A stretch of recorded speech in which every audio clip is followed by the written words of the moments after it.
Why do we need a parliament? So in the last video, we started our section parliament, and there we discussed that how parliament played its role in the decision making. So we discussed few points where the parliament was considered in the decision making process of the order that we discussed in the last few videos. And now in this video, we are going to discuss why we need a parliament, why it is such an important institution, what's its role. So in all democracies, an assembly of elected representatives exercises supreme political authority on behalf of the people. So हमने democracy वाले chapter में already ये discuss कर चुका है कि इतनी बड़ी जनसंख्या के साथ it is not possible to consider each and every person's opinion. अगर कोई डिसीजन मेकिंग करना है तो इतने करोड़ों लोग हैं, उनके लिए पॉसिबल नहीं है कि हम हर एक पर्सन को इन्वॉल्व करें डिसीजन मेकिंग में. सो उसके लिए हमने सॉल्यूशन क्या निकाला है, उसके लिए हमारे पास अब भी जो सॉल्यूशन है वो ये है कि हम रिप्रेजेंटेटिव डेमोक्रेसी का इस्तेमाल करें. रिप्रेजेंटेटिव डेमोक्रेसी क्या है? जिसमें कि जो लोग हैं वो अपने कुछ रिप्रेजेंटेटिव्स को इलेक्शंस के थ्रू चुनते हैं, और जो चुने हुए लोग हैं, जो रिप्रेजेंटेटिव्स हैं, वो फिर लोगों के बिहाफ पे डिसीजंस लेते हैं. तो क्या होता है कि आजकल हमें जो भी देखने मिलता है, जितनी भी डेमोक्रेसीज है, मैक्सिमम डेमोक्रेसीज में एक असेंबली होती है इलेक्टेड रिप्रेजेंटेटिव्स की, जिसके पास सुप्रीम पॉलिटिकल अथॉरिटी होती है. असेंबली मतलब एक तरीके से जहां पे सारे लोग आके मिलते हैं. जैसे आपकी मॉर्निंग असेंबली होती है, आप क्या करते हो, सारे लोग अपने जो स्टेज होता है उसके आगे आप सारे लोग असेंबल होते हो, इकट्ठा होते हो और फिर प्रेयर करते हो, राइट. सिमिलरली असेंबली मतलब लोगों का एक तरीके से इकट्ठा होना, असेंबल होना. किनका असेंबल होना? इलेक्टेड रिप्रेजेंटेटिव का. The one for whom you have voted, जिसके लिए आपने वोट दिया है, जिसको आपने चुना है, जिसको आपने एज रिप्रेजेंटेटिव चुन के भेजा है. तो उन्हीं सभी लोगों का जो ग्रुप है उसके पास सुप्रीम पॉलिटिकल अथॉरिटी होती है, मतलब उसके पास हाईएस्ट अथॉरिटी है डिसीजंस लेने की लोगों के बिहाफ पे, right. I hope it is clear कि क्या है ये इलेक्टेड रिप्रेजेंटेटिव्स और किस तरीके से ये असेंबली है, राइट. जितने भी लोगों को आपने चुन के भेजा है उन सब लोगों को इकट्ठा मिलके सुप्रीम पावर है, सबसे ज्यादा, सबसे ऊंची पावर है उनके पास आप लोगों के लिए डिसीजन बनाने की. In India such a national assembly of elected representative is called parliament. और इन्हीं सभी चुनिंदा लोगों की, जिनको आपने चुन के भेजा है, इन सबको जब हम इकट्ठा कर देते हैं, असेंबल कर देते हैं, तो उस पूरी असेंबली को हम क्या कहते हैं? Parliament, right. सो इंडिया में हमारी जो ये रिप्रेजेंटेटिव की नेशनल असेंबली है, इसे हम पार्लियामेंट कहते हैं. At the state level, this is called legislature or legislative assembly. तो नेशनल लेवल पे हम इसे पार्लियामेंट कहते हैं, जो हमारे नेशनल लेवल के रिप्रेजेंटेटिव्स होते हैं, जो हमारे एमपीज होते हैं. और जो स्टेट लेवल पे इसी तरीके से लोग चुन के आते हैं, जो सीएम वाले इलेक्शन में लोगों को चुन के लाया जाता है, और फिर जहां पे वो लोग सारे चुन के बैठते हैं, जितने भी एमएलए चुन के आए होते हैं और जहां पे वो बैठते हैं, इकट्ठा होते हैं, उसको हम कहते हैं लेजिस्लेचर या फिर लेजिस्लेटिव असेंबली. अब यहाँ पे आपको लेजिस्लेचर की डेफिनेशन दी हुई है. An assembly of people's representative with the power to enact laws for a country. Legislature का बेसिकली मतलब क्या होता है? उन सभी लोगों का इकट्ठा होना, उन सभी लोगों की असेंबली जो कि रिप्रेजेंटेटिव्स हैं, जो कि चुन के आए हैं, और इन रिप्रेजेंटेटिव्स के पास कलेक्टिवली ये पावर होती है कि वो किसी लॉ को इनेक्ट कर सकें, लॉ को लागू कर सकें. और इसके साथ साथ उनके पास ये भी अथॉरिटी होती है कि वो टैक्स लगा सकें, लोगों के ऊपर टैक्स जो है इकट्ठा कर सकें, और वो बजट को अडॉप्ट कर सकें. मतलब कि जो बजट हम बनाते हैं ना, कि कितने एरिया को कितना पैसा देना है, मतलब कि मान लो हेल्थ के एरिया में हमें कितना पैसा लगाना है, एजुकेशन में कितना पैसा लगाना है, तो ये जो बजट एलोकेशन है वो भी लेजिस्लेचर करता है, और मनी बिल्स को भी पास करता है, मनी बिल्स को भी कंसिडर करता है. मतलब जो मनी से रिलेटेड बिल्स आते हैं उनको भी ये कंसिडर करता है. तो यहाँ पे आपको लेजिस्लेचर की एक तरीके से डेफिनेशन बताई हुई है. तो ये सेम डेफिनेशन हमारी पार्लियामेंट के लिए भी एप्लीकेबल है, कि जो हमारी पार्लियामेंट है उसके पास भी सेम पावर है, बट वो नेशनल लेवल के लिए है. जब हम पार्लियामेंट की बात करते हैं तो वो नेशनल लेवल पे है, पूरे देश के लिए. बट हमें पता है कि हमारा देश जो है वो कुछ स्टेट्स में बटा हुआ है, और हर एक स्टेट का अपना एक लेजिस्लेचर होता है. तो जो पावर पार्लियामेंट के पास है पूरे देश के लिए, वैसी ही सेम पावर है लेजिस्लेचर की अपनी स्टेट के लिए. ठीक है, लेजिस्लेचर के लिए उसका पूरा देश क्या हो गया? वो स्टेट.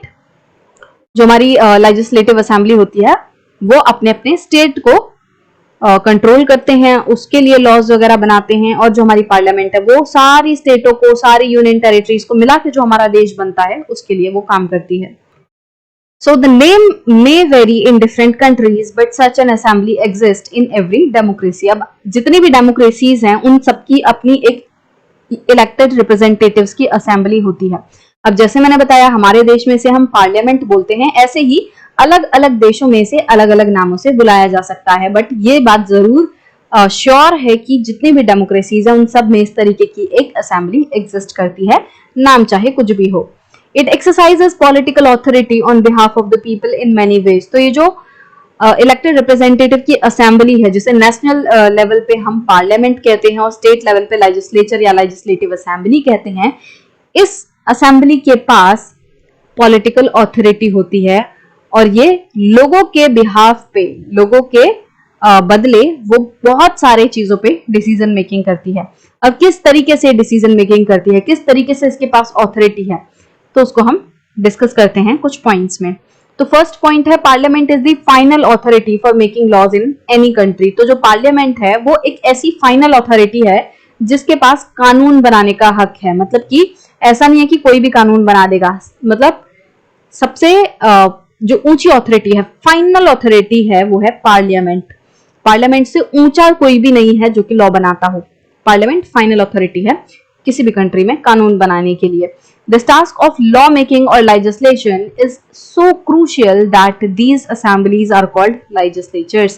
तो जो पार्लियामेंट का सबसे मेन काम है लॉ बनाने का, या सबसे इंपॉर्टेंट, वैसे बहुत सारे इंपॉर्टेंट काम है बट ये एक ऐसा है जो कि बहुत ज्यादा बड़ा रोल प्ले करता है। तो ये जो सबसे क्रूशियल काम है, इतना इंपॉर्टेंट है कि इन असेंबलीज को लेजिस्लेचर कहते हैं, और लेजिस्लेचर की हम डेफिनेशन देख चुके हैं। तो मतलब पार्लियामेंट का एक रोल लॉ बनाना इतना जरूरी है कि उसको लेजिस्लेचर के नाम से जाना जाने लग गया। Parliaments all over the world can make new laws, change existing laws और abolish existing laws and make new ones in their place. तो अभी मैंने एक बात बोली कि पार्लियामेंट को लेजिस्लेचर के नाम से जाना जाने लग गया, वो मैं इन जनरल बता रही हूँ, राइट?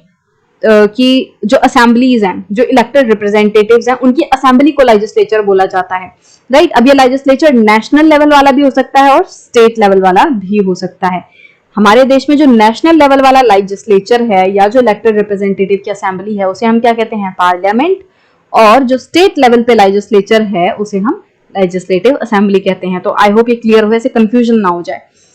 देन यहाँ पे बात की गई है कि जो पार्लियामेंट्स हैं पूरी दुनिया में वो क्या करते हैं? वो नए लॉज बनाती हैं। जो ऑलरेडी लॉज हैं, एग्जिस्टिंग लॉज हैं, उनमें अगर कोई चेंज करना होता है तो वो चेंज भी करती है पार्लियामेंट। इसके साथ साथ अगर कोई ऐसा लॉ है जो कि सोसाइटी के लिए अच्छा नहीं है, जो कि it's not any more useful, तो उसके लिए क्या किया जाता है? उसको एबॉलिश कर दिया जाता है, उसको बंद कर दिया जाता है, और उन जिनको एबॉलिश कर रहे हैं उनके बदले कुछ नए लॉज भी बनाए जाते हैं। तो बेसिकली लॉ से रिलेटेड जितने भी काम है वो पार्लियामेंट करता है। नए लॉ बनाना, पुराने में चेंजेस करना, किसी लॉ को एकदम बंद कर देना और उसके बदले किसी नए को इंट्रोड्यूस करना, तो ये सारी चीज पार्लियामेंट करती है। Next point is parliament all over the world exercise some control over those who run the government. कानून बनाने के साथ साथ पार्लियामेंट ये भी काम करती है कि जो लोग गवर्नमेंट चला रहे हैं उनको कंट्रोल करती है parliament. In some countries like India this control is direct and full. अब इंडिया जैसी कंट्रीज में क्या है कि ये जो कंट्रोल है पार्लियामेंट का वो बहुत ज्यादा डायरेक्ट है। इनडायरेक्टली पार्लियामेंट कंट्रोल नहीं कर रही है बल्कि डायरेक्टली कंट्रोल कर रही है और पूरे तरीके से कंट्रोल कर रही है। अभी मैं आपको एग्जांपल दूंगी, उससे आपको समझ आएगा।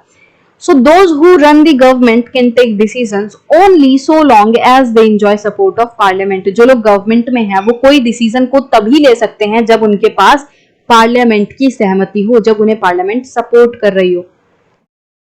अब देखो कैसे डायरेक्टली कंट्रोल करती है। हमें पता है कि गवर्नमेंट कैसे बनती है कि जितने भी एमपीज हैं उन एमपीज में ये देखा जाता है कि किस पार्टी के एमपीज मैक्सिमम हैं।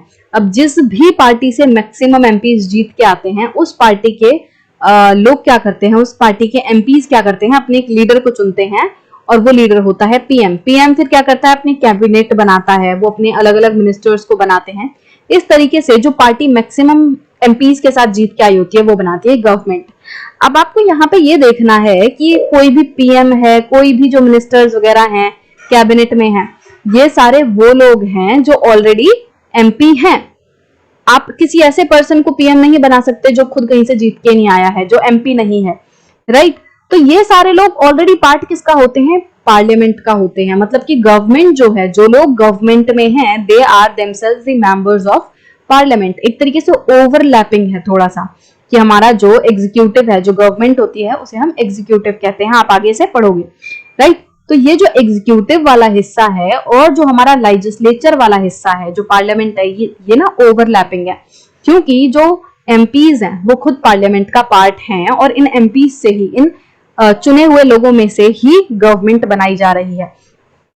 तो ये तो आपको समझ आ गया। अब ये जो गवर्नमेंट बनी है, ये जो सर्कल है, ये क्या कर रहा है, अगर ये कोई भी डिसीजन लेगा तो वो अपनी मर्जी से नहीं ले सकता। उसको क्या करना होगा कि ये बाकी जो लोग बैठे हैं, इन सबकी भी सहमति मांगनी होगी।